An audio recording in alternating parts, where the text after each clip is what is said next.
vivo X300 Pro 录影能力大提升，但打得过 iPhone 17 Pro 吗？拍照录影大对决 ，vivo X300 Pro 对决 iPhone 17 Pro， 现在开始。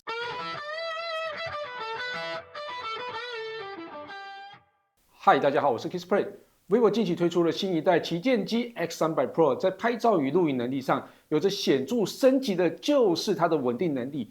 主镜头跟望远镜头都提升到 CPA 5.5 的防震能力，也就是说在录影拍照时可以更稳定。还记得之前实测 X200 Pro 还有 iPhone 17 Pro 的比较吗？虽然 X200 Pro 在录影画质上完全不会输 iPhone 17 Pro， 但在录影稳定度上就差那么一些些。所以这次 X300 Pro 有机会追上甚至超越吗？X300 Pro 的另外一个升级重点就在于影像处理晶片。原本 X200 Pro 只有 V3 Plus 一颗处理晶片哦，那这次 X300 Pro 加入了 X200 Ultra 那时候才出现的 VS1 Pre ISP， 可以提高对于光线跟色彩的平衡能力。那这部分呢，也能提高整体照片的质感。两款手机镜头规格部分，请大家直接看一下比较表哦。可以发现，在超广角跟主镜头感光元件大小并没有差异太大，主要的差别就是在于潜望长焦。X300 Pro 所使用的1.1/4寸2亿像素 HPB 感光元件，是目前手机界中最大的长焦感光元件，表现也是目前最强大的。那这部分呢，不止 iPhone 17 Pro 难以超越，其他 Android 手机也很难跟它抗衡哦。不过实拍能力如何，还是得看调教。vivo X300 Pro 因为有着数位变焦的 AI 生成补偿，这部分我会开到最强，这毕竟也是它的能力之一啊。所以我们就正式开始进入实测环节。我们先从超广角看起 ，iPhone 17 Pro 的感光元件比 X300 Pro 要稍微大一点点，这优势会不会在实拍中显现出来呢？我们直接来看照片。日拍部分 ，X300 Pro 表现明亮许多，暗部拉亮也比较明显。iPhone 17 Pro 对比比较高，色彩也比较厚实一点。不过两者在细节上的表现并没有差异太大，毕竟光线明亮的日拍啊，只要感光元件等级不要差太多，其实都不太会有什么差别啦。那夜拍部分 ，X300 Pro 有着比较浓郁的色彩表现，光线抑制上也做得比较好。iPhone 17 Pro 在光线抑制上没有像 X300 Pro 一样做那么多。以质感来看哦，我觉得 X300 Pro 的表现真的我比较喜欢啦，比较好一些哦。那另外像是在雾蒙蒙的夜晚拍摄 ，iPhone 17 Pro 就很容易让画面雾成一团啊。在细节上啊，iPhone 17 Pro 的噪点也偏多啊，放大后的细节表现也没有像 X300 Pro 那么好。所以 iPhone 17 Pro 的感光元件虽然比较大，但明显 X300 Pro 的画质跟细致度的表现会更好一些。接着来看主镜头。两只手机的主镜头感光元件一样大，差别在 iPhone 17 Pro 是4800万像素 ，X300 Pro 呢是5000万像素，而 X300 Pro 的光圈是 f1.57，比起 iPhone 17 Pro 的 f1.8 要大一点哦。日拍部分 ，X300 Pro 同样有着比较明亮鲜艳的表现，而且真实还原的阳光洒下的痕迹哦。iPhone 17 Pro 就相对柔和许多啦。细节部分 ，iPhone 17 Pro 的对比比较高，线条感比较好，但其实两款的细致度并没有太大的差别哦。夜拍部分，两款手机的色调表现跟超广角几乎相同，细节表现上也没有什么差异。不过，同样在光线抑制表现上，X300 Pro 依然有着很出色的表现，整体画面的质感更好、更干净一些。而 iPhone 17 Pro 的镜头光分虽然比前几代要好很多，但依然还是可以微微的看到，整体的质感上，X300 Pro 还是略胜一筹啊。所以在超广角跟主镜头表现，大家比较喜欢 X300 Pro 还是 iPhone 17 Pro 呢？长焦部分，因为两款手机的焦距略有不同，所以这边会以光学焦距先比较，接着才会以同样倍率的数位焦距进行哦。那最后也会进行20倍跟40倍的超长数位变焦比较。那这部分我想，不少朋友应该已经猜到结果啦。不过我们还是来看一下差距有多大。光学焦距部分 ，X300 Pro 是85mm，17 Pro 是100mm，我们就直接比对给大家看哦。日拍部分，两者的细致度并没有太大差别，即使裁切到同样大小，两款手机都有不错的表现，差别只在 X300 Pro 的暗部拉亮程度比较高，17 Pro 的线条刻画比较深一些哦。那夜拍部分，两款手机还是维持跟超广角主镜头同样的色调哦。X300 Pro 的色彩比较深沉一点，17 Pro 就比较亮一些。不过可以发现，17 Pro 在夜拍的噪点还是相当的高，画面会比较有一些脏脏的感觉啦。但 X300 Pro 就干净非常多哦，以细节来看，X300 Pro 的大感光元件优势马上就可以显现出来。放大后就可以发现 X300 Pro 明显更优异。那数位变焦部分直接拉到 iPhone 17 Pro 所说的8倍类光学焦距，日拍部分在还没放大时就可以感受到 X300 Pro 的画质更扎实一些，夜拍时就会更明显哦。那不过17 Pro 在8倍的日夜拍都还在可用的范围内，只是跟 X300 Pro 来比较的话，还是差了一些。20倍以上的超长数位望远部分，日夜拍就让大家自己看照片比较就好了，应该就不用多做解释了。在微距拍照部分 ，iPhone 17 Pro 超广角有着微距功能，而 X300 Pro 在超广角跟长焦都有微距的功能。我们先从超广角端看起iPhone 17 Pro 最近的对焦距离大概是在 1.5 公分左右，非常的近。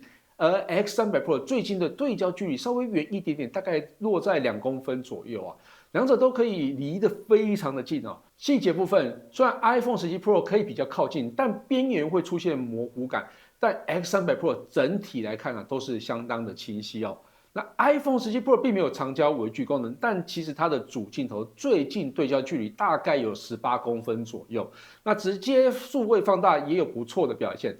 而 X300 Pro 的 3.5 倍长焦就有长焦微距的功能，最近对焦距离落在10到12公分左右，两者的差异就是数位跟光学的差别倍率越大就可以知道X300 Pro 依然非常清晰，这时候就会发现，长焦微距真的很好用。vivo X300 Pro 这次的录影能力大幅提升很多尤其是以往跟 iPhone 差别最大的稳定性部分。这次 X300 Pro 有机会超车吗？我们就先从基本的录影温度跟电耗看起两款手机都以 4K 30 fps 录制1小时。测试前 X300 Pro 的处理器位置温度大概是 28.2 度 ，iPhone 17 Pro 是 28.1 度差不多。那经过1小时的录影测试之后，X300 Pro 处理器的位置的温度最高可以达到 38.2 度。iPhone 17 Pro 大概是 38.5 度，其实两者应该都算是差不多啦温度控制都非常的优异。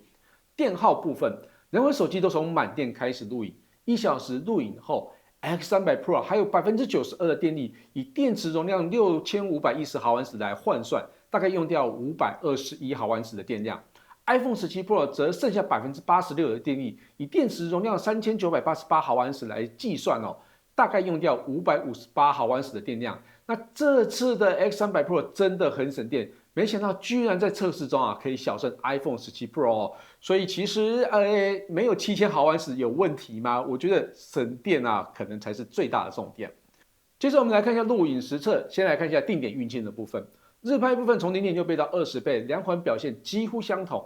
X300 Pro 在色彩上稍微清淡一些那 iPhone 17 Pro 呢是比较明亮。在20倍清晰度的表现 ，X300 Pro 稍微好一点点不过我觉得差别并不会到很明显。那两款手机在快速运镜底下都有一些 bug 都会产生一些些微的卡顿感尤其是越高倍率越明显。我想这个应该是在维持稳定用的演算法造成的所以在两款手机在运镜时还是要稍微动作比较慢一点点，画面的连续感会更好。那夜拍部分，我只测试3个光学焦距在清晰度部分 ，X300 Pro 在3焦距都有比较好一点点的表现，尤其是前望长焦部分差距会更明显。在运镜下就可以发现X300 Pro 在长焦拍摄下每一个画面的细致度都明显比 iPhone 17 Pro 要来得好。夜拍烟火主镜头的部分 ，iPhone 17 Pro 在烟火的光晕上会比较明显，但 X300 Pro 几乎没看到。长焦镜头部分，两款手机都有产生镜头鬼影，但 iPhone 17 Pro 非常的明显 ，X300 Pro 虽然也有，但比起 iPhone 17 Pro 要淡很多。那收音部分呢？两款表现其实没有太大差异，就让大家各自听一小段。If a picture paints us on the walls, then why can't I paint you? The world will never shows. If a picture paints us on the walls, then why can't I paint you? The world will 大家听完之后，不晓得有没有觉得差异在哪里？两款收音的音质，我觉得有一点点不一样啊。不过两款收音的品质都非常好，对于喜欢录制弹唱的朋友啊，我觉得都不是问题。接着来测试一下一边走路一边拍摄的稳定度哦。两者测试时啊都没有开启稳定模式哦。日拍部分，主镜头跟长焦镜头差异都非常的细微。硬要说的话，X300 Pro 的稳定度有稍微好一点点，但我觉得两者表现都非常优异啦。夜拍部分，主镜头在稍微稳定的行走下，两者差异不大，但在比较剧烈的晃动时，X300 Pro 表现更稳定哦，而且稳定到有点夸张。那长焦镜头的差别就非常大了，在稳定行走时就已经看出X300 Pro 表现比较好了哦。所以在整体录影表现部分，大家看完测试之后，不晓得有什么感想啊？X300 Pro 录影的部分真的变得超强的哦。在稳定性更好的状况底下，无论是拍照或是录影，都有更多的应用场景能拍出更好的作品。那这次比较真的让大家等非常久，不好意思哦。可能大家都已经看过其他朋友的测试比较，不过没关系，每个人比较的场景跟方式都不太一样，所以大家可以多加参考一下哦。那整体来说，我觉得 X300 Pro 在这一次的拍照能力上虽然有提升，但我觉得它是比较偏重在色彩、光线还有稳定度上面哦。那毕竟 X200 Pro 已经非常强了，所以要进阶的话，只能选 Ultra 版本哦。而录影表现部分是我觉得最惊艳的部分，没想到 vivo 以 iPhone 为目标努力那么久的录影功能在我测试场景中真的都超越了哦。那 X300 Pro 这次无论在拍照跟录影都表现非常的全面，所以如果你是喜欢拍照跟录影的朋友，我想这款手机应该不会让你失望啊。以上就是 X300 Pro 跟 iPhone 17 Pro 的拍照录影对决啊！感谢大家收看这期节目，希望大家也会喜欢这次的内容。如果有任何建议或问题，也可以留言让我知道。我是 Chris Play，我们下期见哦，拜拜。